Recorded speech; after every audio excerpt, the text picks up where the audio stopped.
1 Samuel അധ്യായം 25. Samuel മരിച്ചു. ഇസ്രായേല്യർ ഒരുമിച്ചുകൂടി അവനെ ഓർത്ത് വിലപിച്ചു.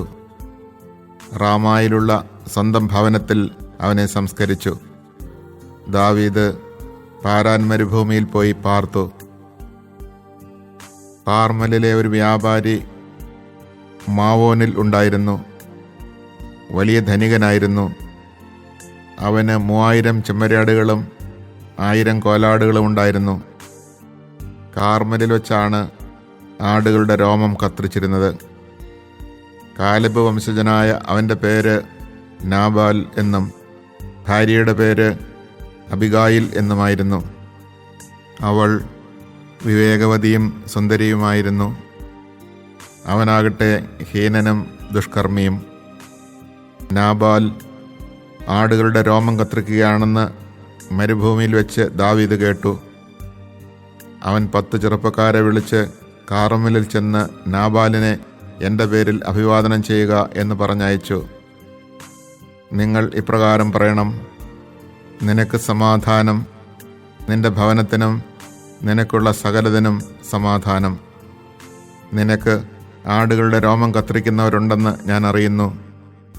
കാർമലിലായിരുന്ന കാലമെല്ലാം നിന്റെ ഇടയന്മാർ ഞങ്ങളുടെ കൂടെ ആയിരുന്നു. ഞങ്ങൾ അവർക്ക് ഒരു ഉപദ്രവവും ചെയ്തില്ല. അവർക്ക് നഷ്ടമൊന്നും വന്നതുമില്ല. നിന്റെ ഭൃത്യന്മാരോട് ചോദിച്ചാൽ അവർ ഇത് പറയും. അതിനാൽ എൻ്റെ ദാസന്മാരോട് പ്രീതി കാണിക്കണം. ഒരു വിശേഷ ദിവസമാണ് ഞങ്ങൾ വരുന്നത്.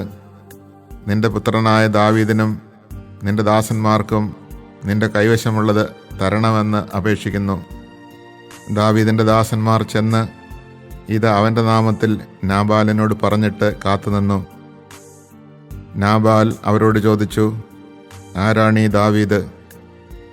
ജസയുടെ പുത്രൻ ആരാണ്? യജമാനന്മാരിൽ നിന്ന് തെറ്റിപ്പിരിഞ്ഞു പോകുന്ന ഭൃത്യന്മാർ ഇക്കാലത്ത് ധാരാളമുണ്ട്. എൻ്റെ ആടുകളുടെ രോമം കത്തിരിക്കുന്നവർക്കായി ഒരുക്കിയിട്ടുള്ള ഇറച്ചിയും അപ്പവും വെള്ളവും എടുത്ത് എവിടെ നിന്ന് വരുന്നെന്ന് പോലും അറിഞ്ഞുകൂടാത്തവർക്ക് കൊടുക്കണമെന്നോ?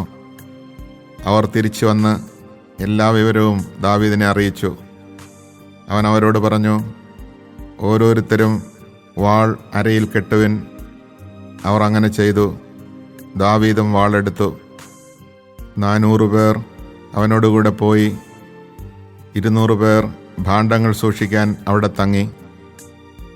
അതിനിടയ്ക്ക് ഭൃത്യരിലൊരുവൻ നാബാലിൻ്റെ ഭാര്യ അബിഗായിലിനോട് പറഞ്ഞു: യജമാനനെ അഭിവാദനം ചെയ്യാൻ ദാവീദ് മരുഭൂമിയിൽ നിന്ന് ദൂതന്മാരെ അയച്ചിരുന്നു. എന്നാൽ അവൻ അവരെ ശകാരിച്ചയച്ചു. അതേസമയം അവർ നമുക്ക് വലിയ ഉപകാരികളായിരുന്നു. ഞങ്ങൾ വയലിൽ അവരോടുകൂടെ വസിച്ചിരുന്ന കാലത്തൊരിക്കലും അവർ ഞങ്ങളെ ഉപദ്രവിച്ചിട്ടില്ല. ഞങ്ങൾക്കൊന്നും നഷ്ടപ്പെട്ടതുമില്ല.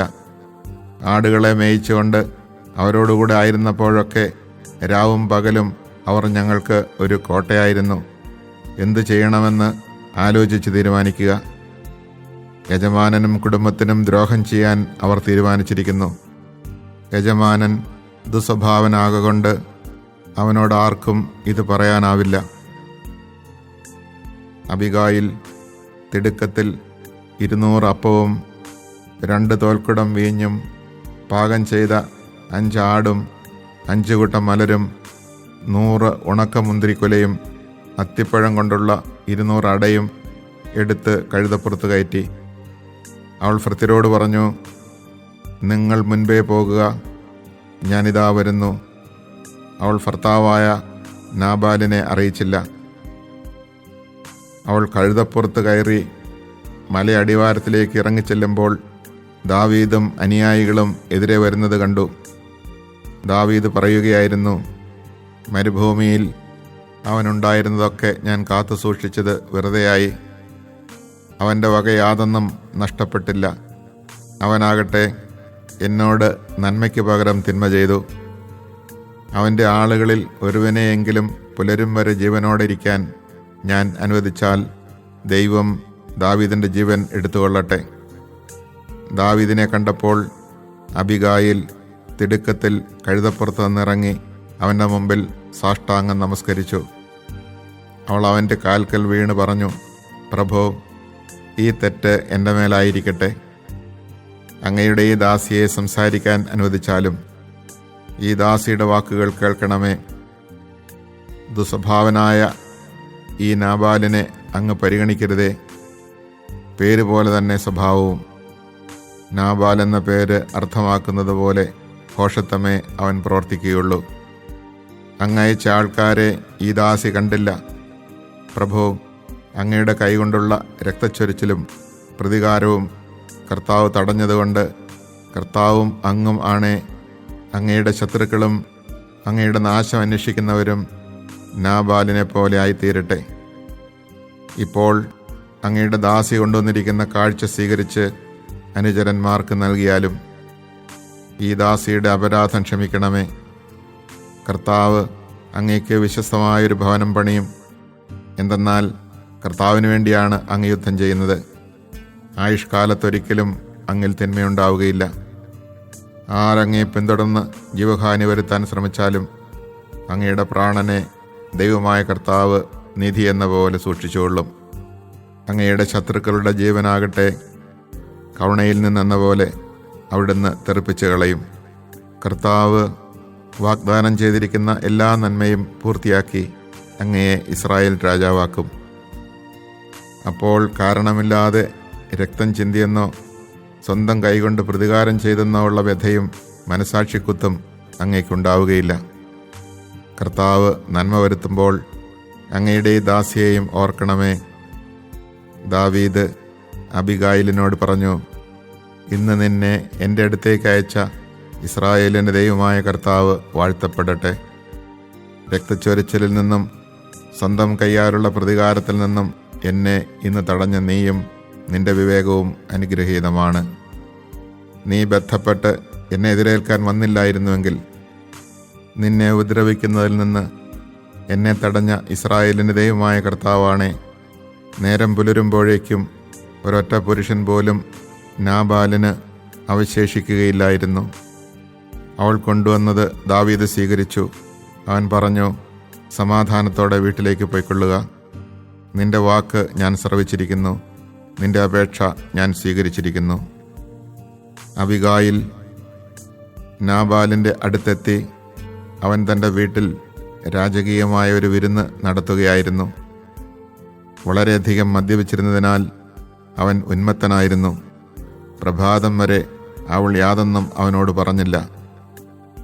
നാബാലിന് രാവിലെ ലഹരി ഇറങ്ങിയപ്പോൾ അവൾ ഇക്കാര്യം അവനോട് പറഞ്ഞു. അത് കേട്ട് ഹൃദയം മരവിച്ച് അവൻ ശിലാതുല്യനായി തീർന്നു. ഏകദേശം 10 ദിവസം കഴിഞ്ഞപ്പോൾ കർത്താവ് നാബാലിനെ ശിക്ഷിച്ചു. അവൻ മരിച്ചു. നാബാലിൻ്റെ മരണവാർത്ത കേട്ടപ്പോൾ ദാവീദ് പറഞ്ഞു, അവൻ എന്നോട് കാണിച്ച നിന്ദയ്ക്ക് പകരം ചോദിക്കുകയും അവിടുത്തെ ദാസനെ തിന്മയിൽ നിന്ന് രക്ഷിക്കുകയും ചെയ്ത കർത്താവ് വാഴ്ത്തപ്പെടട്ടെ. നാബാലിൻ്റെ ദുഷ്ടത കർത്താവ് അവൻ്റെ തലയിലേക്ക് തന്നെ അയച്ചിരിക്കുന്നു. അനന്തരം അബിഗായിലിനെ ഭാര്യയാക്കാനുള്ള ഉദ്ദേശത്തോടെ അവളോട് സംസാരിക്കാൻ ദാവീദ് ദൂതന്മാരെ അയച്ചു. അവർ കാർമലിൽ അബിഗായിലിൻ്റെ അടുത്ത് ചെന്ന്, ദാവീദിൻ്റെ ഭാര്യയാകുന്നതിന് നിന്നെ കൂട്ടിക്കൊണ്ടു ചെല്ലാൻ അവൻ ഞങ്ങളെ അയച്ചിരിക്കുകയാണ് എന്ന് പറഞ്ഞു. അവൾ എഴുന്നേറ്റ് നിലംപറ്റ് താണു തൊഴുത് പറഞ്ഞു, ഈ ദാസി എൻ്റെ യജമാനൻ്റെ ദാസന്മാരുടെ പാദം കഴുകേണ്ടവളാണ്. അബിഗായിൽ എഴുന്നേറ്റ് കഴുതപ്പുറത്ത് കയറി 5 പരിചാരികമാരോടൊപ്പം ദാവീദിൻ്റെ ഭൃത്യന്മാരുടെ പിന്നാലെ പോയി. അവൾ ദാവീദിൻ്റെ ഭാര്യയായി തീർന്നു. ജസ്രയേലിൽ നിന്ന് അഹിനോവാമിനെയും ദാവീദ് ഭാര്യയായി സ്വീകരിച്ചു. ഇരുവരും അവൻ്റെ ഭാര്യമാരായി തീർന്നു. ദാവീദിന് ഭാര്യയായി നൽകിയിരുന്ന തൻ്റെ മകൾ മിഖാലിനെ സൗൾ ഗല്ലീംകാരനായ ലായിഷിൻ്റെ മകൻ ഫാൽത്തിക്ക് ഭാര്യയായി നൽകി. Chapter 25. Samuel died, and all Israel gathered to mourn him. They buried him at his home in Ramah. Then David went down to the desert of Maon. There was a man of Maon who had property in Carmel. He was very wealthy, owning 3,000 sheep and 1,000 goats. At this time he was present for the shearing of his flock in Carmel. The man was named Nabal, his wife Abigail. The woman was intelligent and attractive, but Nabal himself, a Calebite, was harsh and ungenerous in his behavior. When David heard in the desert that Nabal was shearing his flock, he sent 10 young men, instructing them, "Go up to Carmel, pay Nabal a visit, and greet him in my name. Say to him, 'Peace be with you, my brother, and with your family, and with all who belong to you. I have just heard that shearers are with you. Now when your shepherds were with us, we did them no injury, neither did they miss anything all the while they were in Carmel. Ask your servants, and they will tell you so. Look kindly on these young men, since we come at a festival time. Please give your servants and your son David whatever you can manage.' When David's young men arrived, they delivered this message fully to Nabal in David's name, and then waited. But Nabal answered the servants of David, 'Who is David? Who is the son of Jesse? Nowadays there are many servants who run away from their masters. Must I take my bread, my wine, my meat that I have slaughtered for my own shearers, and give them to men who come from I know not where?' So David's young men retraced their steps, and on their return reported to him all that had been said. Thereupon David said to his men, 'Let everyone gird on his sword.' And so everyone, David included, girded on his sword. About 400 men went up after David, while 200 remained with the baggage. But Nabal's wife Abigail was informed of this by one of the servants, who said, 'David sent messengers from the desert to greet our master, but he flew at them screaming. Yet these men were very good to us. We were done no injury, neither did we miss anything all the while we were living among them during our stay in the open country. For us they were like a rampart night and day the whole time we were pasturing the sheep near them. Now see what you can do, for you must realize that otherwise evil is in store for our master and for his whole family. He is so mean that no one can talk to him.' Abigail quickly got together 200 loaves, 2 skins of wine, 5 dressed sheep, 5 seahs of roasted grain, 100 cakes of pressed raisins, and 200 cakes of pressed figs, and loaded them on asses. She then said to her servants, 'Go on ahead, I will follow you.' But she did not tell her husband Nabal. As she came down through a mountain defile riding on an ass, David and his men were also coming down from the opposite direction. When she met them, David had just been saying, 'Indeed, it was in vain that I guarded all this man's possessions in the desert, so that he missed nothing. He has repaid good with evil. May God do thus and so to David, if by morning I leave a single male alive among all those who belong to him.' As soon as Abigail saw David, she dismounted quickly from the ass, and, falling prostrate on the ground before David, did him homage. As she fell at his feet, she said, 'My lord, let the blame be mine. Please let your handmaid speak to you, and listen to the words of your handmaid.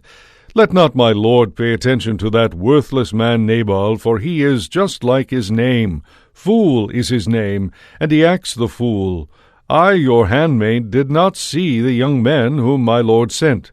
Now therefore, my lord, as the Lord lives, and as you live, it is the Lord who has kept you from shedding blood and from avenging yourself personally. May your enemies and those who seek to harm my lord become as Nabal. Accept this present, then, which your maidservant has brought for my lord, and let it be given to the young men who follow my lord. Please forgive the transgression of your handmaid, for the Lord shall certainly establish a lasting dynasty for my lord, because your lordship is fighting the battles of the Lord, and there is no evil to be found in you your whole life long. If anyone rises to pursue you and to seek your life, may the life of my lord be bound in the bundle of the living in the care of the Lord your God.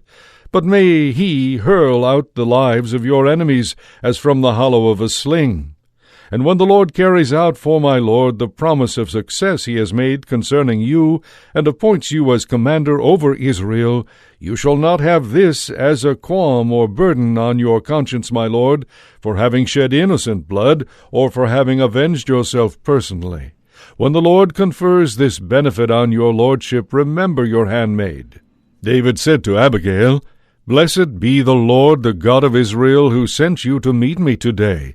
Blessed be your good judgment, and blessed be you yourself, who this day have prevented me from shedding blood and from avenging myself personally. Otherwise, as the Lord, the God of Israel, lives, who has restrained me from harming you, if you had not come so promptly to meet me, by dawn Nabal would not have had a single man or boy left alive. David then took from her what she had brought him, and said to her, Go up to your home in peace. See, I have granted your request as a personal favor. When Abigail came to Nabal, there was a drinking party in his house like that of a king, and Nabal was merry because he was very drunk. So she told him nothing at all before daybreak the next morning. But then, when Nabal had become sober, his wife told him what had happened. At this his courage died within him, and he became like a stone. About 10 days later the Lord struck him, and he died. On hearing that Nabal was dead, David said, Blessed be the Lord, who has requited the insult I received at the hand of Nabal, and who restrained his servant from doing evil, but has punished Nabal for his own evil deeds. David then sent a proposal of marriage to Abigail. When David's servants came to Abigail in Carmel, they said to her, David has sent us to you that he may take you as his wife. Rising and bowing to the ground, she answered, Your handmaid would become a slave to wash the feet of my lord's servants. She got up immediately, mounted an ass, and followed David's messengers, with her 5 maids following in attendance upon her. She became his wife, and David also married Ahinoam of Jezreel. Thus both of them were his wives. But Saul gave David's wife Michal, Saul's own daughter, to Paltai, son of Laish, who was from Galim.